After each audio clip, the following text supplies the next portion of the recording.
Today we're in a very special car, once again. This is a Toyota GR Yaris. As most of you will know, this car has basically reached a legendary status since its launch last year. And everyone who has reviewed this car has given it amazing feedback. And you know me, on my channel I mostly review older cars, and my passion is really with old and classic cars because I love the way they feel, the way they make you feel when you drive especially. And that's why my catchphrase or my tagline for the channel is looking for the fizz in cars. So what I want to know is, what is the GR Yaris really like to drive? Like, how is it really like to drive from the point of view of someone who likes old cars? So let's see if it's fizzy or not. So let's start the engine. Pretty standard stuff. It's a 3-cylinder turbocharged engine. I won't throw the statistics at you. Most of you will know what this car is all about. But when you're sitting in this car, I mean, let's just start with the seating position, right? Seating position is actually pretty good. Not much to complain other than the fact that this car does not hide from you that it is still based on a Yaris. Now I know it doesn't share that many parts, but when you're sitting in here, it still feels like a economy hatchback because of the seating position. It's slightly raised. It doesn't go low enough to make you feel like it's sporty, but that's okay. I mean, it's a rally car, right? So yeah, it doesn't need to be too low. Then you move on to the controls. So let's start with the gear stick. Okay, clutch in. I mean, it's very precise and chunky. It's tight, but to me it doesn't feel like it's a gear shift mechanism. It feels more like a switch. So I feel kind of a lack of connection to the gearbox and the engine, and that might just be a modern car thing, to be honest. I haven't driven that many modern manuals, so it's really hard to compare. But from a personal preference point of view, I prefer the shifters of older cars. If I had to compare to something that's somewhat recent, maybe a Subaru BRZ. The BRZ, the one I tried, was a 2019. That one has a more tactile shifting feel.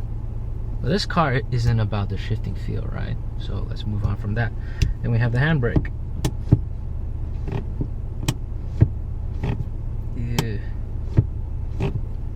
Feels like a soggy bread, to be honest. I mean, the handbrake is not that satisfying to pull, but you know, that's beyond the main point of the car, so let's not dwell on that. Then we have the steering. I like how the steering wheel feels. Looks great, the 3-spoke design with the newer generation of small airbags, so you can have this somewhat classic look, but with all these buttons. Before we start, let's turn off lane assist control because that is just annoying. And then you have a turbo gauge in the middle, the boost gauge. What I like about the boost gauge is, even though it's digital, it moves like it's analog, so it flickers up and down. It's pretty cool. Let's go. The pedals. Oh, okay. Let's go on to the pedals. 3 pedals. The clutch. Feels like a modern clutch. There's not much feel in this clutch, actually. So first gear, once you get going, you don't feel feedback coming through the clutch, and neither do you feel any feedback coming through the gear stick. So it's all based on muscle memory. You have to drive it with muscle memory and perhaps feeling the chassis of the car. That's where most of the communication between you and the car happens. It's not between the inputs, because the steering is very numb. If I have to be brutally honest, there's not much steering feel. It's probably electric steering. There's not much gear shifter feel, and there's not much pedal feel. And by pedal feel, I mean not pedophile. By pedal feel, I mean the clutch feel, the throttle pedal feel, because it's fly-by-wire. And then when we talk about the brakes, the brake feel is actually not too bad. I think the most analog feeling part of this car is the brakes, because the brakes is still based on, you know, old school tech. It's not brake by wire, this car. So when you're just in traffic like this, just driving, this car really doesn't shout at you that, hey, don't forget, you are in a GR Yaris, the homologation rally special. Nope, you don't get that feeling. You don't get it from the smell. The smell smells like a modern Yaris, to be honest. You don't get it from the sound, because this car is pretty muted, as you can probably tell by now. You don't get it from the feeling of the inputs. So where is this essence of the GR? Well, of course, the answer is obvious, right? You have to start pushing it. Ooh. See that? Once the engine gets into boost, and it gets into boost really fast. This car has almost no turbo lag. Perhaps I should demonstrate. Once you start getting into boost, then the characteristics, the personality of the GR really starts to creep out and seep out, and you feel it. Let's just shift up into fourth. We're at 2005. You see the boost is, right now it's at a vacuum, and it's already 1 point something bar. No turbo lag. This is great. The power in this car is so exploitable. You have torque almost everywhere. The warbling sound is not a real sound. There's a button here that says IMT. That's basically auto rev matching, which if you have it on your car, just use it. Because once you start using it, you become lazy and you don't want to heel toe by yourself, which is fine because the car can do it for you. So I have it on at the moment. Third gear, 3000 revs, floor it. Oh, it pulls hard, this thing. But if you ask me, there's no turbo lag, but does it feel NA? Does it feel naturally aspirated? And the answer is not quite. And the reason is, I'm gonna floor it now. One, it still takes maybe a second or two for the boost to build. When I say no turbo lag, I meant no turbo lag across the rev range. So you can get into boost as low as 2000. But there is still the inherent turbo lag when you go from 0% throttle to 100%.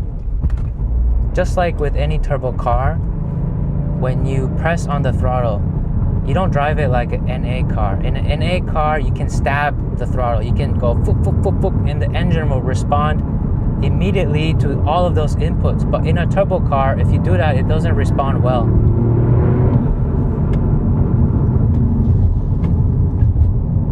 And then when you start cornering, this car freaking comes alive. Power out.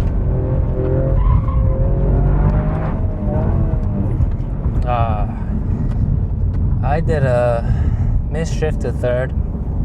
That's okay.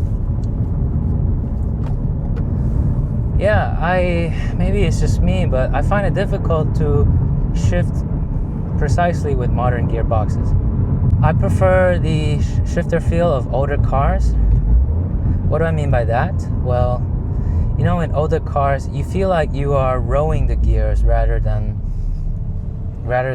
punching them in. I prefer the rowing action more. Let's put it in sport mode. And what that means is it sends 70% of the power to the back, to the rear wheels.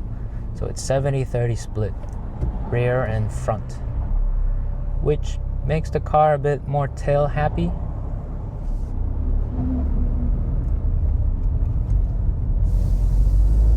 I'm sorry, I couldn't resist taking that corner. I lost my train of thought.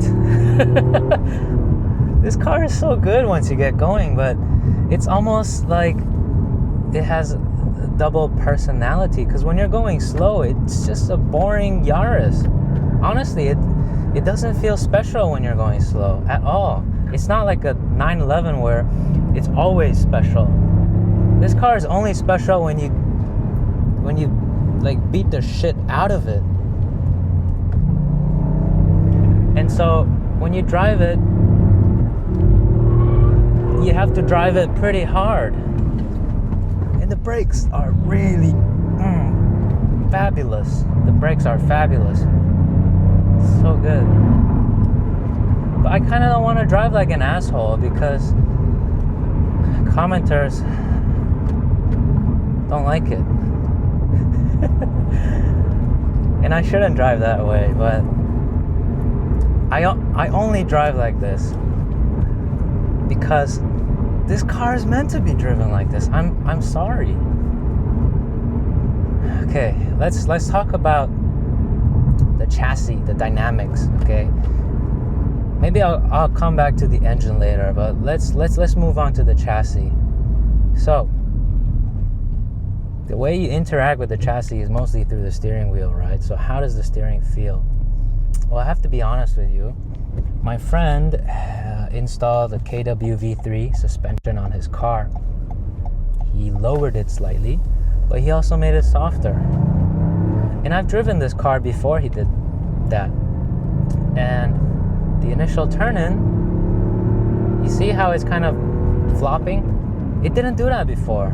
So the initial turn-in, like maybe the first 10 degrees of steering movement, I must say, it's lost some of its magic. Before it was pin sharp, just a little bit and it'll go. Like now it's almost as if it's soggy. It feels like the road is kind of soggy. Before it felt like a mechanical connection to the road. But that's just a turn-in, okay? So after the initial turn-in, then you really turn the car and it's still really good. To be honest, I feel like the stability of the chassis has improved from before. It's more predictable mid-corner, but it's just the turn-in is slightly worse, which I think can be fixed. He just needs to adjust the dampers a little bit, you know?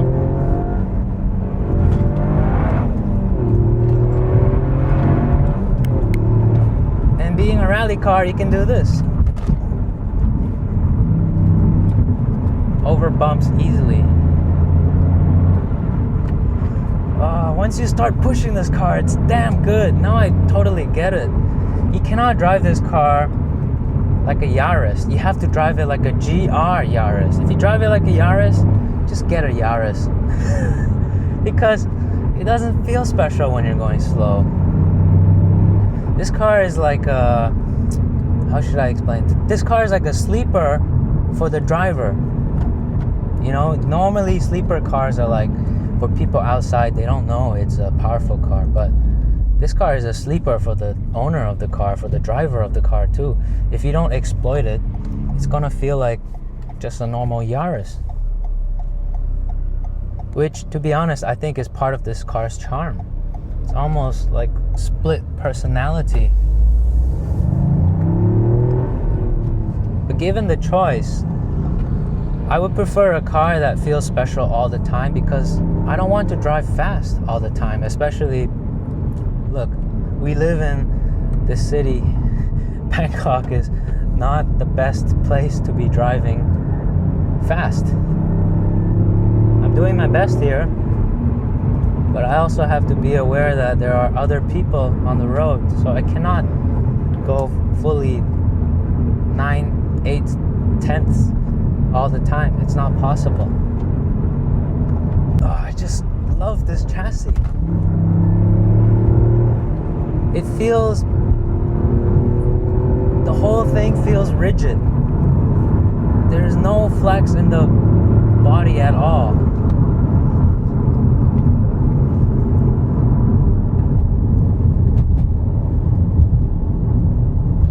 Okay, I feel like it's a bit more understeery than before. Maybe the dampers need adjusting.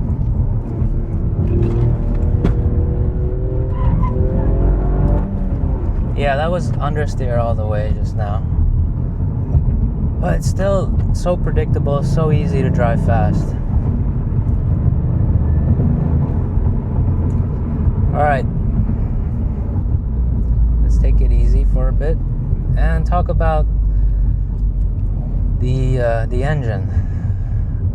I feel like this engine it's an engineering marvel. What they are able to achieve with what sounds like a really boring engine. It's a 3-cylinder turbocharged, but they did a magnificent job. I had a Mitsubishi Evo 7, and this feels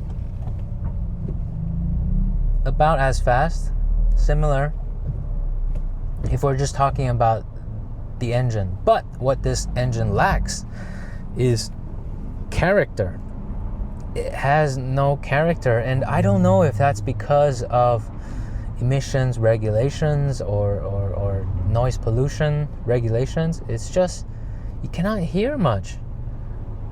The sound that you're hearing most of the time is pumped through the speakers, the warbling sound, which doesn't sound like any engine should sound like. It just sounds artificial. Yeah, it's not a great sound. So I understand why my friend installed the Venturi cold air intake. It sort of helps. You get more of the whooshing sound, the whooshing intake sound. But I think what will really transform this is the exhaust system, which he's going to install next week from Akrapovich. Is that how you say it? I'm sorry. Akrapovich? Jesus. I'm sorry. I don't know how to pronounce it. Some cars feel good at all speeds. I hate to bring it back to the 205 GTI, but the 205 GTI is probably my favorite car. It's just a pleasure at any speeds, in any condition. It's anytime you turn the wheel, anytime you shift, it's just pleasurable. But this car, maybe being a victim of the modern age, it had to sacrifice a lot of the driving pleasure qualities that it could probably have if perhaps this car was built 15 years ago. If I live somewhere where there are mountain roads nearby, I would drive this car every single day, just beat on it, because it's a Toyota. It's gonna be reliable, and it's gonna be fun for sure if you can exploit the chassis and the engine. Maybe another metaphor I can think of is that this car is kind of like a non-Newtonian fluid. It gets more hardcore the harder you push it, like oobleck. You know oobleck, the thing you make with cornstarch. It's like a liquid, but it's also a solid. You know, the fluid that if you slap it, it feels solid, but if you poke it, your finger sinks in. It's kind of like that. This car is like oobleck car, which is very interesting. Maybe a lot of the modern performance cars are like this. I just don't know, because I spend most of my time driving old pieces of metal.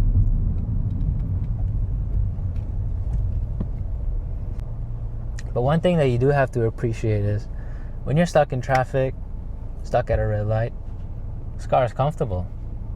Very comfortable. None of my old cars would be comfortable like this. And so I understand why this car is made the way it is.